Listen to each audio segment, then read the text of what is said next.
Et si le secret sur l'origine de votre religion a été volontairement effacé d'un temple en Égypte?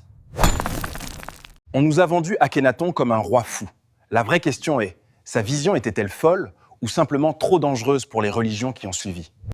There he wrote the story, but the wall still talks.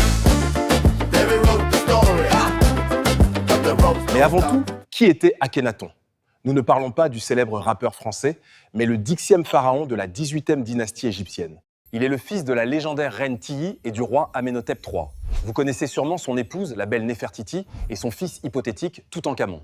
Pour comprendre la révolution d'Akhenaton, il faut voir ce qu'il a combattu. À son époque, le clergé du dieu Amon-Ré était devenu plus riche et plus puissant que Pharaon lui-même. Le divin était devenu un business. Sa réponse fut totale. Il a coupé les financements du clergé, et il a fermé leurs temples. Et il a fait l'impensable. Il a déplacé la capitale loin de leur influence.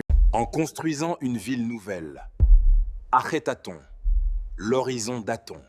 Et là, il révèle sa vision. Le divin, Aton, n'a pas de corps, pas de représentation physique. C'est l'énergie créatrice universelle. Et le soleil n'est que sa fenêtre. Il ne réforme pas une religion.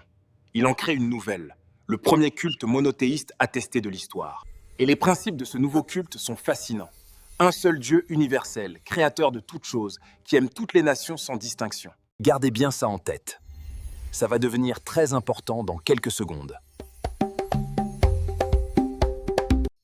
Cette idée vous semble familière? Son grand hymne à Aton est le premier grand texte monothéiste. Des siècles plus tard, on retrouve des passages quasi identiques dans le psaume 104 de la Bible. Alors, inspiration ou le plus grand plagiat de l'histoire? Alors qu'ont-ils effacé? L'origine égyptienne du monothéisme? Un divin universel, sans dogme, sans peuple élu et sans intermédiaire? Ne me croyez pas sur parole, allez lire par vous-même, cherchez grand hymne à Aton, puis cherchez psaume 104. La vérité n'est pas dans mon histoire, elle est dans la vôtre. C'était Kael, si cette capsule vous a plu, envoyez du love, partagez et suivez-nous. On se retrouve bientôt. Bye. There he wrote the story, but the wall still talks. There he wrote the